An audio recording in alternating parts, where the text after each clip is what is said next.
So yes, there is a single easy decision you can take today that could revolutionise the rest of your working life, and it's better taken as early as possible. It'll change how you view the world and could just make your life better from tomorrow onwards.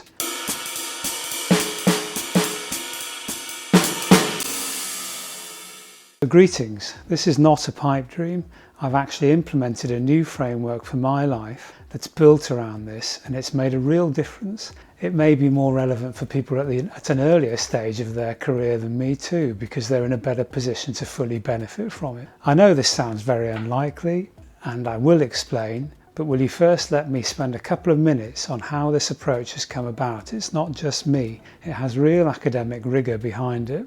I'll put some links in the description below, but in the main it's based upon the book The 100-Year Life by Linda Grattan and Andrew Scott, and it nails down the reasons why we need to talk about our work life. It's brilliant. Buy it today. Okay, 2 minutes of background, then I'll get into the ways it can impact you personally, promise. Here are some facts. Some of the biggest changes in the 20th and 21st centuries have happened around life expectancy and technology, and pulling the key facts from these together, things have changed so much and so rapidly that it's a fact that even now, more than half of the population currently aged in their teens, starting work, can expect to see 100 years old. Even those of us who are slightly older have a longer life to look forward to, even than our parents. Also, and this is key, science, diet and health improvements mean we're also living longer in a much fitter state than at any time in the past. We're physically and mentally much more able than previous generations for much longer. But this good news, of course, has a sting in its tail. With a longer life comes the need for more income to see us through. Until now, the traditional 20th century way of covering this need was by saving. While you worked between the ages of, say, 20 and 65, you saved up a pot of cash or assets, which you spent when you stopped work entirely. Additionally, almost everybody is aware that AI is going to have a profound impact on our working lives in ways that are frequently unpredictable. What is likely, though, is that a career that focuses solely on one area or skill is going to become less and less possible as technology encroaches further into the world of human work. This means that periods of retraining and re-evaluation are going to be required. So here's how things look. The standard familiar way of looking at our lives that we're all used to is stage 1, education, and we're earning very little money during this time, if any. Stage 2 is work, and we're amassing assets as quickly as we possibly can. And then stage 3 is retirement, where we stop all our work and we basically spend the money that we've managed to amass during that time. But the obvious problem we're all aware of is that when things like pensions, both private and government, were devised in the 20th century, the retired person could expect to live, say, 10 to 15 years after stopping work. Now where we are is that for most people in, say, the first half of their working lives, their inactive period may be 40 years after the standard retirement age in the UK. Under this model, we only have the option of working harder and saving during our most productive years. So we have to get this line going as steeply as possible in order to see us through to down to here.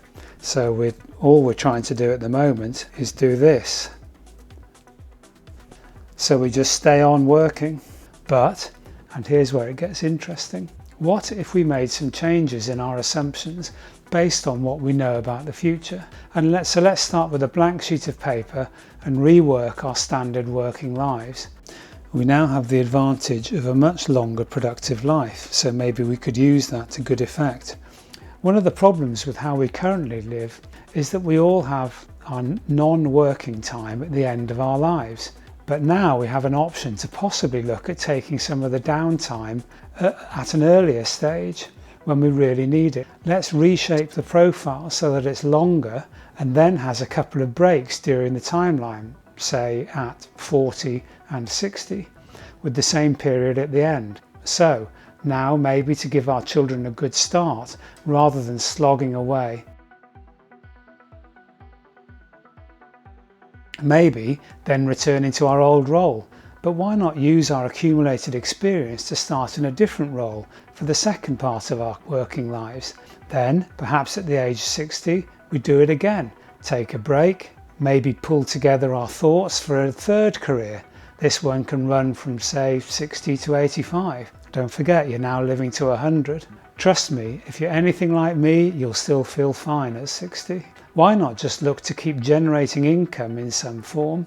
Now I know what you're thinking. I don't want to be doing my lousy job for the next 60 years or till I'm 85.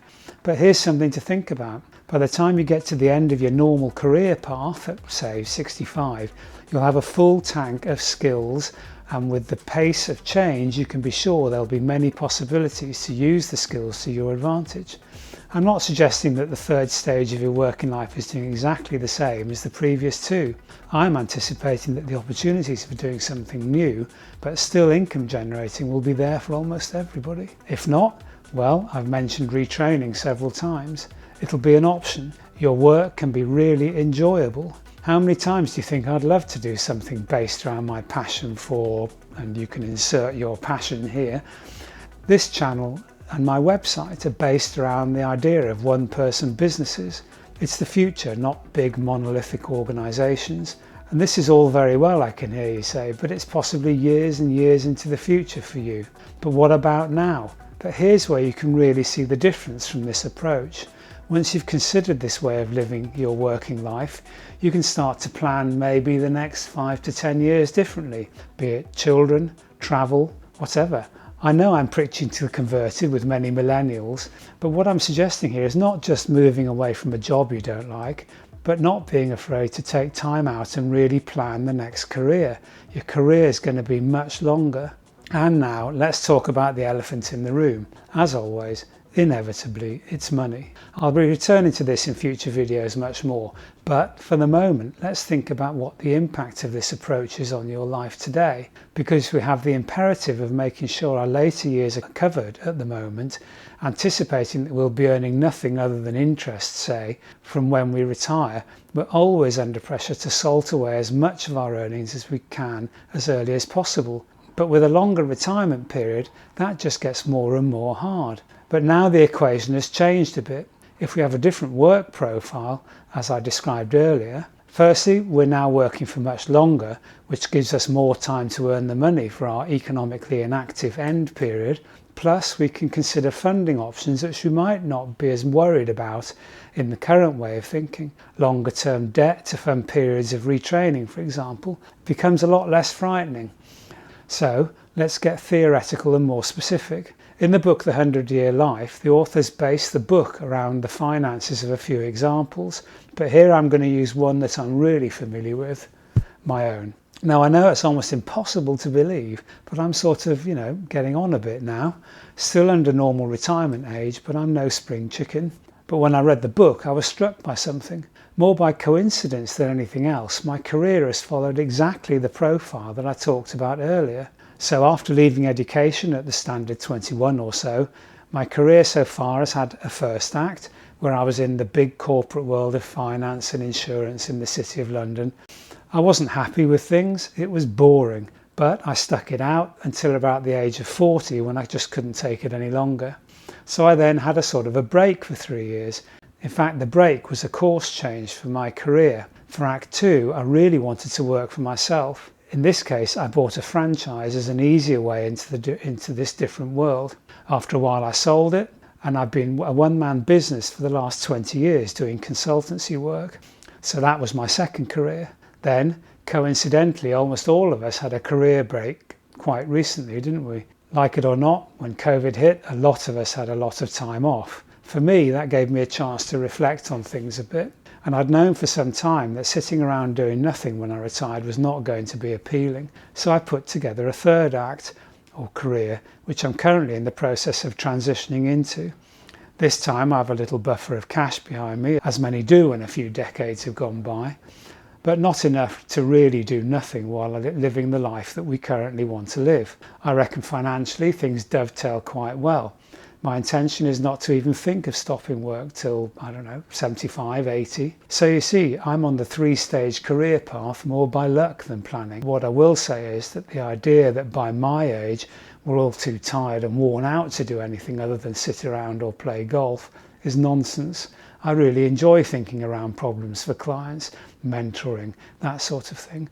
I love learning new skills, hence this video. So I have the skills, I have the energy, I really enjoy my work. Why on earth would I want to stop? What I'm doing though is changing the profile of what I do. You get the picture? Back to the changed world of work, what does this really mean for you right now, assuming you aren't of my vintage? Well, I think it's hardly unusual for people to get more and more worried over time about what's going to happen to them as they get older, but not be too worried when they're young. But by the time you reach today's retirement age, your room for manoeuvre has reduced and some of your most interesting options have been closed to you. What happens almost all the time for people under the age of, say, 30 is that they're told, oh, you've got to save, get your pension, be frugal. They're told to worry if they want to try something different. Imagine what life could be like if rather than working like crazy all the time, you make the decision to take time off, knowing your career would recover during the still long period of the work ahead. What might your plans look like if instead of thinking of a standard working life, think of one that encompasses several stages? It's longer, yes, but it needn't be such a slog. Although I get that I'm possibly a non-typical early adopter, I'm really interested to hear what others think of this. I believe it really is the future of work. Or is it just working longer dressed up in fancy clothes? You tell me. Let me know. Subscribe so you don't miss this as I develop it some more, and you can hopefully piggyback off my experience.